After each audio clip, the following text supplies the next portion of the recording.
అలా చిరుబుర్లాడుతున్నావేమిటి? మీ కృష్ణమూర్తి రాలేదని కోపమా? తంతాను బాతులకి.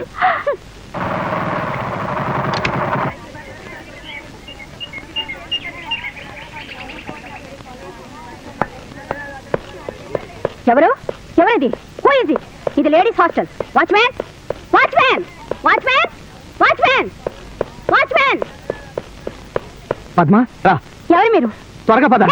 చిచి పద్మ రా, అర్జెంట్, సీరియస్, స్టార్ట్ ఇమిడియట్లీ. ఈ టెలిగ్రామ్ భాష ఏంటి? ఎవరు మీరు? చెప్తా ఉండండి. Come on quick. నేను రాను. ఎవరు మీరు? అబ్బా ఉండండి. రాత్రి బండికి మా ఊరు వెళ్ళిపోతున్నాను. అందుకే ఇప్పుడే మా నాన్నకి నేను చూపించి తీరుతాను. ఎవరు మీరు? మా నాన్న కొడుకుని మీరు కాసేపు నోరు మూసుకుంటారా? అటు సూర్యుడు ఇటు పొడిచినా సరే ఇవాళ మా నాన్నకి నేను తప్పకుండా చూపించి తీరుతాను. ఎవరు మీరు? హాస్టల్ వార్డెన్ని. That's good, keep it up. Come on. నువ్వు డాన్స్కి వస్తే ఇటు పిల్లని చూడొచ్చు, అటు పిల్ల డాన్స్ని చూడొచ్చు. మా అమ్మాయి నీకు నచ్చి తీరుతుందని నా నమ్మకం. సుబ్బారావు.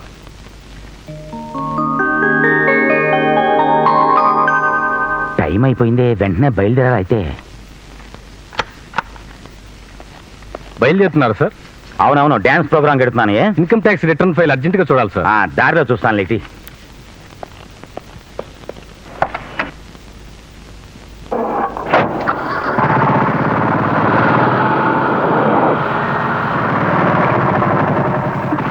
మళ్ళీ కొనిస్తున్నారేమిటి? నన్నేం మాట్లాడించు. ఇంకా నో మాటలు, ఓన్లీ చేతలే.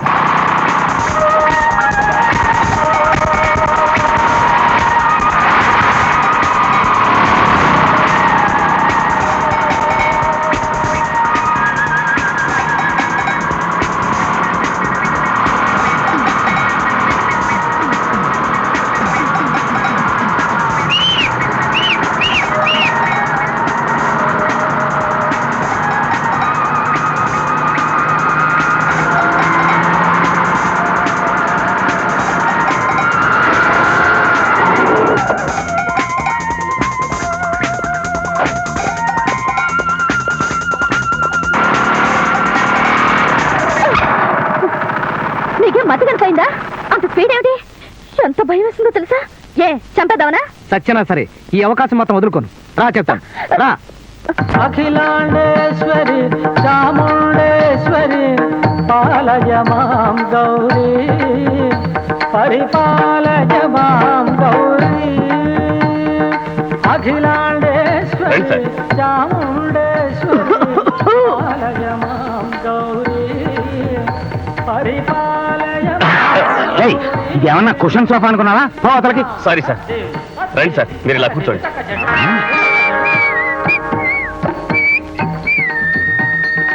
అఖిలాండేశ్వరి చాముండేశ్వరి పాలయ మాం గౌరీ, పరిపాలయ మాం గౌరీ.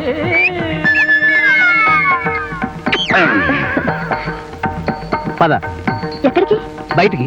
మనం వచ్చిన పని అయిపోయింది. మీ నాన్నగారే? చెబుతా పద. ఇంకా నో మాటలు, ఓన్లీ చేతలే. పద. అఖిలాండేశ్వరి చాముండేశ్వరి అటు. ఓహో, ఇటు కదా. మాం గౌరీ, పరిపాలయ మాం గౌరీ. అయ్యో, కమాన్. ఏమిటండి ఇవాళ ఏమైంది మీకు? పిచ్చిగాని పట్టిందా? ఎక్స్పెక్ట్ చేశాను గల అడుగుతామని. కమాన్. మీరంత స్పీడ్ గా పోనిస్తే నేను అనుకోనంత. ఈసారి స్పీడ్ మనకక్కర్లేదు, మెడిగానే వెళ్తాను. రా కమాన్.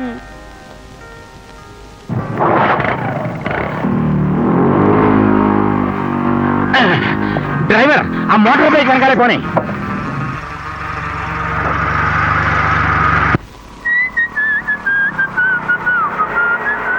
బాబు గారు ఏలేస్తున్నారు సార్. వినిపిస్తోంది. జెండాపై కపిరాజు ముందసిత వాదిశ్రేణియుందో. బాబు గారు పద్యాలు పాడుతున్నారు సార్. వినిపిస్తోందిరా, నా చెవులు చచ్చిపోలేదు. కామెంట్ చెప్పామంటే పేగులు తీస్తా. కార్తోలో దిగు. ఇక్కడ ఆపేరెందుకు? ఇప్పుడు మనం అర్జెంట్ గా పాట పాడుకోవాలి. పాట ఎందుకు? ఇన్ని సినిమాలు చూసో ఏం జ్ఞానం సంపాదించావు? ప్రేమికులు అన్న తర్వాత కనీసం అరగంటకో పాట అయినా పాడుకోవాలి, అది రూల్. మరి మనకు పాటలు రావు కదా? ఎక్స్పెక్ట్ చేశా. నువ్వు ఈ ప్రశ్న వేస్తావని ఎక్స్పెక్ట్ చేశా. దానికి నేను ఏర్పాటు చేస్తా కదా. ఒక్క నిమిషం ఇక్కడే ఉండు. ఏం కావాలి సార్? ఈ 20 తీసుకో, జల్సాలు చేసుకో. రేడియో వాల్యూమ్ మాత్రం బాగా పెట్టు. ఎందుకు సార్? ఇచ్చేయండి సార్, బాగా సౌండ్ పెడతాను. ఏమి అడగను.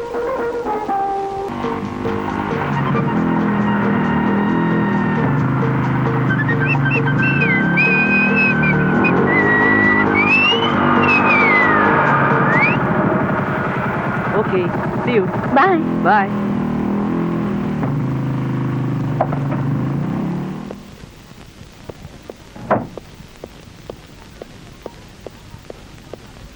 ఎవరు ఎవరది?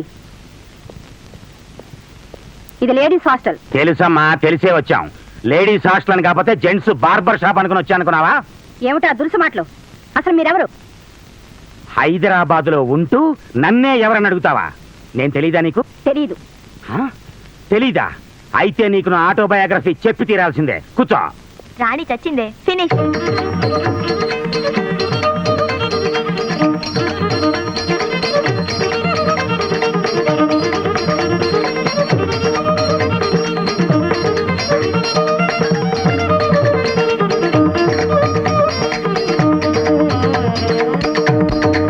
అది నా ఆటోబయోగ్రఫీలో మొదటి పార్ట్. తెలీదు అన్న ఒక్క చిన్న మాటకి మీరింత వాగ్దాటి చూపించి, సిపాయిల తిరుగుబాటు గురించి, రెండో ప్రపంచ యుద్ధం గురించి, టిప్పు సుల్తాన్ టీ తాగిన కప్పు గురించి, గుప్తరాజుల స్వర్ణయుగం గురించి ఇంత వివరంగా చెప్తారనుకోలేదు సార్. ఏమిటో పిచ్చి పీనుగుని వెర్రిదాన్ని. క్షమించండి. తమరు ఎందుకు వచ్చారో తెలుసుకోవచ్చా? ఆ? ఏం భయపడకమ్మా, నేను అలాంటి వాడిని కాదు. గంట క్రితం ఇటు ఎర్రగోనమ్మా వెళ్ళింది, చూసావమ్మా? చూశాను. పద్మ బిఏ చదువుతుంది. కూర్చోమ్మా, కూర్చో కూర్చో. వాళ్ళది ఏ ఊరు? చెప్తానండి. ఇది వరకు బాగానే గుర్తుండేది. ఇప్పుడు మీ ఆటోబయోగ్రఫీ విన్న దగ్గర నుంచి మరుపు వచ్చింది. నిదానంగానే ఆలోచించు వెంకటలక్ష్మి. వెంకటాపురం అండి. వెంకటాపురం? ఎవరమ్మాయి? వాళ్ళ నాన్నగారి పేరు లక్ష్మీపతి. లక్ష్మీపతి? వాడా? ఆ మలపత్రాష్టుడా? అవును, నేనే లక్ష్మీపతిని. నమస్కారం. రండి బాబు, రండి, కూర్చోండి. ఏం కావాలి బాబు? మాది అనంతపురం జిల్లా సార్. మిమ్మల్ని చూడాలని వచ్చాం. అబ్బా, అంత దూరం నుంచి వచ్చారా? సంతోషం. ఏమిటో విశేషం? మీతో ఓ ముఖ్యమైన విషయం మాట్లాడాలి. మాట్లాడతారు సరే, నాకేంటి? నాకేంటని అంటే నాకేంటని మాకు అర్థం కావడం లేదు సార్. ఆ విషయం నేను చెప్తాను బాబు. మీరు అంత దూరం అనంతపురం నుంచి వచ్చారు కాబట్టి మా అయ్యగారి ప్రతిభా విశేషాలు తమకు తెలుసుండవు. ఈ చుట్టుపక్కల 4 జిల్లాల వాళ్ళు ఎవరు ఈ గుమ్మం తొక్కరు.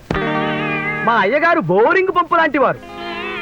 బోరింగ్ పంపులో ముందు కొంచెం నీళ్లు పోస్తేనే గాని నీటి దార రాదు కదండి. మా అయ్యగారిది అదే పద్ధతి. చేతిలో కొంచెం బరువు పెడితేనే గాని ఎవరితోనూ మాట్లాడరు. అసలు వాడిని చూస్తేనే తెలుస్తుంది కదండి. ఆ మొహం చూడండి.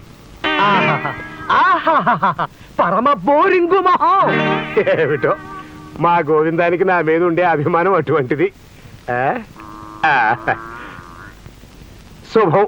ఇప్పుడు చెప్పండి. మా ఊళ్ళో రామాలయం కడుతున్నామండి. తమబోటి మహాదాతల దగ్గర నుంచి తలాకాస్త సందాలు అందుకుని గుడి కట్టాలని తలపెట్టాం. అలాగే మీరు చేసేది దైవ కార్యం. ఓ 25,000 ఇస్తాను, తీసుకెళ్ళండి. మహానుభావులు, అపరదాన కర్ణులు. అరే గోవిందం, ఓ 25,000 రూపాయలకి చెక్కు రాసి తీసుకురా. వెంటనే పని ప్రారంభిస్తారా? వెళ్ళగానే వెంటనే మొదలు పెడతామండి. గుడి ముందు గోడ మీద తమ పేరు పెద్ద పెద్ద అక్షరాలతో చెక్కిస్తామండి. మహద్భాగ్యం. గుడి ముందు నా పేరు చెక్కిస్తాను అంటే ఈ జన్మకి అంతకంటే ఏం కావాలి చెప్పండి. ఇదిగోండి, ఈ చెక్కు తీసుకెళ్ళండి. అయ్యా, తమరు దీని మీద సంతకం చేయటం మర్చిపోయినట్టున్నారు. చూడండి, దానాలు అందరూ చేస్తారు. ఇంత దానం చేసి తమ పేరు అంతగా చెప్పించుకుంటారు. నాకు ఇలాంటి పొగడ్తలు సుతరాము ఇష్టం ఉండదు. నేను గుప్తదాతని. గుప్తదానాలు మాత్రమే చేస్తూ ఉంటాను. నా పేరు బయటికి రావడం నాకు ఇష్టం ఉండదు. అందుకనే ఆ చెక్కు మీద సంతకం చేయకుండా ఇచ్చాను. పాపం బోలెడు దూరం వెళ్ళాలి.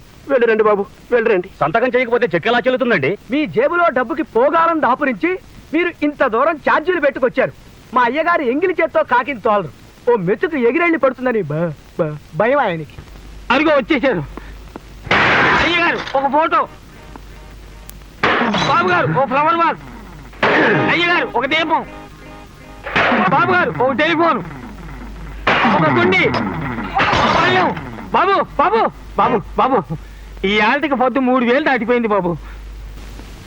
డాన్స్ గురించి నీ అభిప్రాయం ఏమిటి? చెప్పమంటావా? ఎక్స్పెక్ట్ చేసే నువ్వే మాట అడుగుతావని. అది ఒక కళ, అద్భుతమైన కళ, భారతీయ సంస్కృతికి ఓ పట్టు కొమ్మ. భారతీయ సంస్కృతి గురించి నీకు బాగా తెలుసా? చెప్పమంటావా? ఎవరైనా ఏదైనా అడిగేది చెప్పమనే, ఉత్తుత్తునే అడగరు. దానికంత అరుపెందుకు? అది నా నైజం. చెప్పు భారతీయ సంస్కృతి గురించి. ఏ జాతికైనప్పటికీ నిన్ని ఓ సంస్కృతి, ఓ చరిత్ర ఉంటాయి. ఆ విధంగానే మన భారత జాతికి కూడా ఓ ప్రత్యేకమైనటువంటి సంస్కృతి, ఓ చరిత్ర ఉన్నాయి. ఉదాహరణకి ఉత్తర భారతాన్ని తీసుకుంటే అక్కడంతా ఆర్య సంస్కృతి, ఆర్య చరిత్ర. అలాగే దక్షిణ భారతాన్ని తీసుకుంటే ఇక్కడంతా ద్రవిడ సంస్కృతి, ద్రవిడ చరిత్ర. సాంస్కృతిక చరిత్రలో కొన్ని వ్యత్యాసాలు ఉన్నప్పటికీ నిన్ని ఆచార వ్యవహారాలను, వ్యావహారిక సాంప్రదాయాలను ఏకత్వం కొట్టొచ్చినట్టుగా, బాధొచ్చినట్టుగా, తన్నొచ్చినట్టుగా కనబడుతూ ఉంటుంది. అది కాదు. ఇప్పుడు మనం అజంతా హరప్పాలకు కానీ, ఎల్లోరా రామప్పలకు కానీ వెళ్ళి అక్కడ శిల్ప సంపదని కుశాగ్ర బుద్ధితో ఆమూలాగ్రంగా పరిశీలిస్తే చాలు, ఇంకా ఆపేసేయి. ఇలా డొంక తిరుగుడుగా మాట్లాడే బదులు ఇందాక నీ బైక్ ఎక్కిన అమ్మాయి ఎవరు ఏమిటని సూటిగా అడగచ్చు కదా. అడగాను, నాకు అనవసరం. అడక్కపోయినా చెప్పడం నాకు అవసరం. ఆ అమ్మాయి పద్మ. పద్మ ఎవరు? నీకు తెలుసు? తెలీదు. తెలుసు. తెలీదు. ఇందాక బైక్ మీద చూసావు. చూసానా? ఎక్కడ? అబ్బా చంపక నాన్న. అల్లారా దారికి. రేయ్, నేను నీ అబ్బన్రా. నానెత్తిన ఎక్కాలని ప్రయత్నించకు. పట్టు, సోడా తాగుదాం. చీర్స్. ఆ పిల్ల తల్లిదండ్రులు ఎవరో తెలుసా నీకు? తెలీదు.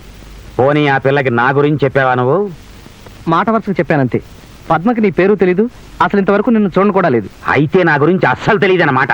వద్దు, ఇప్పుడు నువ్వు వెంటనే వెళ్ళి పద్మకి నీ ఆటోబయోగ్రఫీ చెప్పకు. మొదటికే మోసం వస్తుంది. సరే, ఆ పిల్ల లక్ష్మీపతి కూతురని తెలుసా నీకు? నీకెలా తెలుసు? వాకపు చేశాను. లక్ష్మీపతి ఎలాంటి వాడో తెలుసా? పరమ దౌర్భాగ్యుడు. గోచి పెట్టుకుని ఐసు గడ్డ మీద 5 గంటలు కూర్చుంటే ₹10 ఇస్తానంటే నిస్సంకోచంగా ఆ పని చేస్తాడు. మన ఆస్తిని చూసి కళ్ళంటుకుని మొత్తం దోచుకోవడానికి వాడి కూతురు నీ మీదకి ఉసిగొలిపుంటాడు. నువ్వింకా ఆ పిల్ల గురించి మర్చిపో. పద్మ గురించి తేలిగ్గా మాట్లాడుకున్నా. మేమిద్దరం మనస్ఫూర్తిగా ప్రేమించుకున్నాం. నార్మల్గా ప్రేమట ప్రేమ. ప్రేమ పెంకుల. ప్రతి ప్రేమ వెనక ఓ స్వార్థం ఉంటుంది తెలుసా? ఇప్పుడు స్టేట్మెంట్లు ఇవ్వక నాన్న. ప్రేమలో త్యాగం ఉంటుంది, స్వార్థం కాదు. అడ్డమైన సినిమాలు చూసి నేర్చుకునేది ఇది. త్యాగం అంట, త్యాగం. ఒరేయ్, నువ్వు ఒక కోటీశ్వరుడి కొడుకు అని కాకుండా ఫుడ్కి లాటరీ కొట్టే ఒక బికారి సన్నాసిగాడి కొడుకు అయితే నీ ముఖం చుట్టానికి ఇష్టపడుతుందా పద్మ? పద్మకి నేను కోటీశ్వరుడు కొడుకునని తెలియదు. ఇంతవరకు నేను చెప్పలేదు. ఇప్పుడు నువ్వు ఈ మాట అన్నావు కాబట్టి ఇక ముందు చెప్పను కూడా. కూర్చో, మనం కాముగా మాట్లాడుకుందాం. నువ్వు ఫలానా సత్యనారాయణ గారి అబ్బాయిని అని చెప్పకుండా కేవలం నీ గుణగణాలు అందచందాలతో ఆ లక్ష్మీపతి గారిని నాకట్టుకుని ఆ పిల్లని చేసుకోగలన్న నమ్మకం నీకుందా? ఏ పందెం కాస్తున్నావా? తప్పకుండా చేసుకుంటాను. ఓకేరా, పందెమే కాస్తున్నాను. నీకు 3 నెలలు గడువిస్తున్నాను. డిసెంబర్ 31లోగా నువ్వు నా కొడుకుని అని చెప్పుకోకుండా ఏ కేర్ ఆఫ్ అడ్రస్ లేకుండా ఆ పిల్లని చేసుకుంటే నిన్ను కన్నవాడిగా 4 అక్షంతలు వేస్తాను. లేదు, జనవరి 1న డాన్సర్ గాళ్ళనిచ్చి నేను నీ పెళ్లి చేస్తాను. అలాగే నాన్న, నువ్వు ఆ మాట మీదే ఉండు. ఆ తారీఖు లోపుగా ఎట్టి పరిస్థితుల్లోనూ నువ్వు కూడా నేను నీ కొడుకు అన్న సంగతి ఎవరికి చెప్పకూడదు. ఓకేరా, డన్. మా ప్రేమ డబ్బుతో ముడిపడింది కాదని, మనసులతో పెనవేసుకున్నదని నిరూపిస్తాను నాన్న. నీ పేరు చెప్పుకోకుండా డిసెంబర్ 31 లోపల ఆ లక్ష్మీపతిని ఒప్పించి పద్మని పెళ్లి చేసుకుంటాను. ఛాలెంజ్. చాలా బాగుందిరా. తండ్రి కొడుకుల సవాల్. సవాల్. ఆ ఇనుప ముక్క ఏమిటండి? వీధిలో దొరికింది, దేనికైనా పనికొస్తుందని. దిక్కుమాల ఇనుప ముక్కలు ఇంట్లో తీసుకురాకండి, శని. ఆ శనిగాడు నా జోలికి మాత్రం రాడే. చిత్తం శనిగాడి జోలికి శనిగాడే వెళ్ళలేడు కదండి అయ్యా. ఆ ఘోరించాలే తెలివితేటలకి. రే గోవిందం, అయ్యా వానాకాలం వర్షాలు కురవట్లేదేమిట్రా? మరే వర్షాలు కురవటం లేదండి అయ్యా. వర్షాలు కురవనందుకు గాను నీ జీతంలో ₹10 విరగ్గోసేస్తున్నాను రా. వాన పడకపోతే అది నా తప్పురా. వానపం విధవ తొండం తీపిన గున్న ఏనుగు మొహల మొహం చూడు. పోతావు రే, నాశనమైపోతావు. మహాశయ, మా నాన్న తను చేసిన అప్పుకు గాను నన్ను మీ దగ్గర పనిలో కుదిర్చి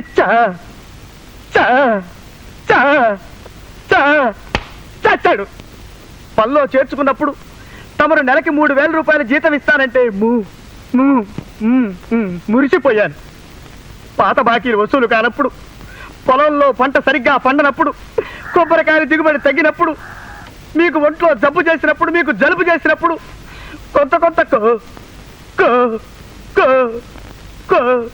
కోసుకుంటూ వచ్చి ప్రస్తుతం నాకు నెలకి ₹12 ఇస్తున్నారు. దాంతో ఏం తిన్ను మట్టి. ఇది తమకు న్యాయమా మహాశయ? ఒరేయ్, రేయ్ సుందరం, ఎక్కడికి? బయటికి నాన్న. బయటికి. కొంపలో కూర్చొని చదువుకుని పాస్ అవుదామని లేదు. ఎంతసేపు గాలిపటంలా బలాదూరు తిరగడమే. ఏదో ముక్కును బట్టి ఆ బియ్య పరీక్ష అయింది అనిపించకపోతే నీకెవడు ₹1,00,000 కూడా కట్నం ఇవ్వడు. వినిపిస్తోందా? వీడొకడు నా కడుపుని చెడబుట్టాడు వెధవా. చిత్తం బాబు గారు ప్రహ్లాదుడు టైప్ అండి అయ్యా. మరే అంటే నేను హిరణ్యకశిపుట్టు అయిపోయినా రూపాయి కోసేశాను పో. రూపాయి కోసేస్తారా? 12 రూపాయల పావలా జీతంలో ఇందాక 10 రూపాయలు కోసి ఇప్పుడు రూపాయి కోసేస్తే ఇంకా మిగిలేదంతా రూపాయి పావలా. నా స్వార్థం. రేయ్ నన్ను కడుగుతున్నావు. క్షమించండి అయ్యా, నాకంటే తేడా తెలియటం లేదు.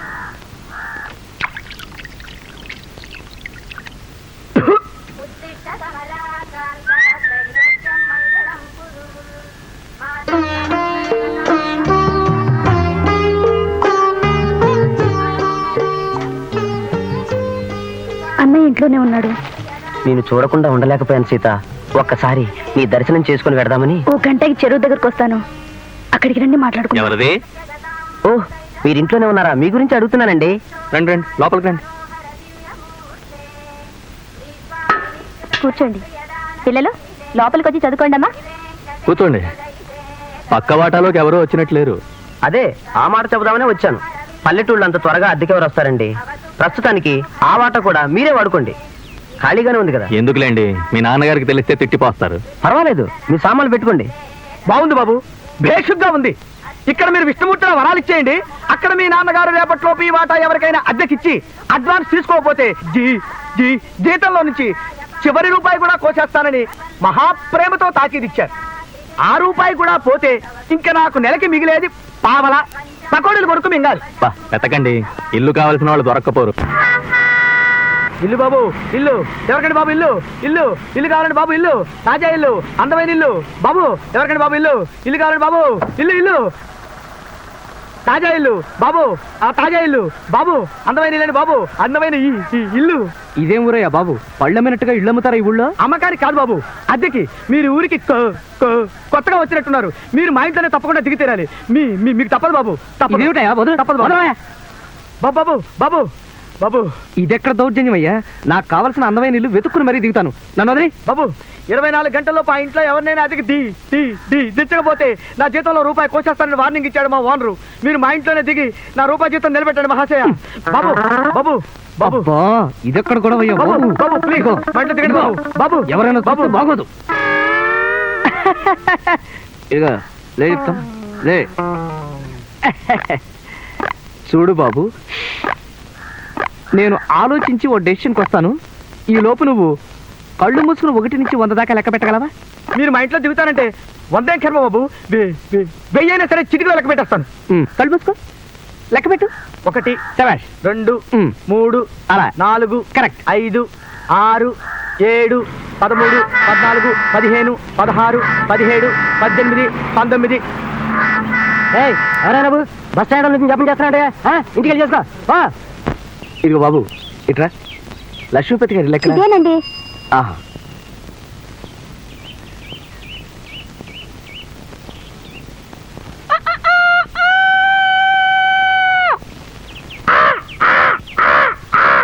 కాకి చావా.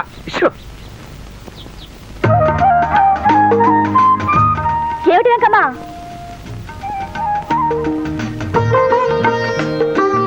కొంచెం కిందకి రండమ్మా. వస్తున్నానుండు. ఎవరమ్మా?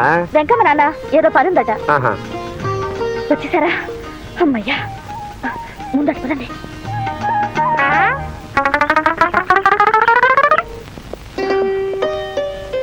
మా నాన్నతో మాట్లాడడానికి మీ వాళ్ళని తీసుకొస్తానన్నారు.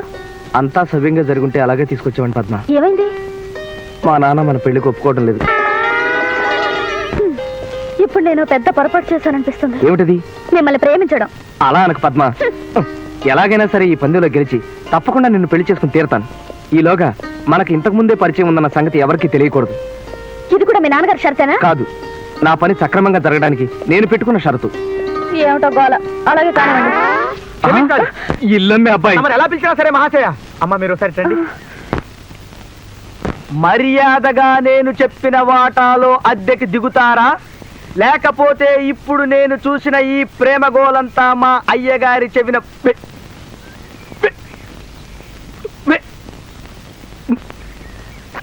వేయమంటారా? మీ అయ్యగారు ఎవరు? మా నాన్నగారు. ఆ, ఇప్పుడు నేను విన్న ప్రమాణం ఎంత ఆయనకి చెప్తే మీకు ఆయన మెప్పు కాదు, ఆయన విసిన చెప్పు తగులుతుంది. చెప్పండి మహాశయ, మీరు కాదంటే ఇంకో బస్సు వచ్చే లోపు నేను థ్యాంక్స్ బస్ స్టాండ్కి వెళ్ళాలి. చెప్పండి. మేం మాట్లాడుకునే మాటలు దొంగచాటుగా విని నన్ను బ్లాక్ మెయిల్ చేద్దామని చూస్తున్నావా? ఏం చేయండి మరి, మా ఊరికి హౌరా మెయిల్ రాదు, బ్లాక్ మెయిల్ గతి. మీరు ఎలాగైనా కొన్నాళ్ళు ఇక్కడే ఉండాలి కదా, ఆ ఇంట్లోనే దిగండి. అది కూడా మా ఇల్లే, పైగా మా పక్కనే కూడా. అలాగే, ఏం చేస్తాను? చస్తారా? పదమహాశయ, ఇల్లు చూపిస్తానండి.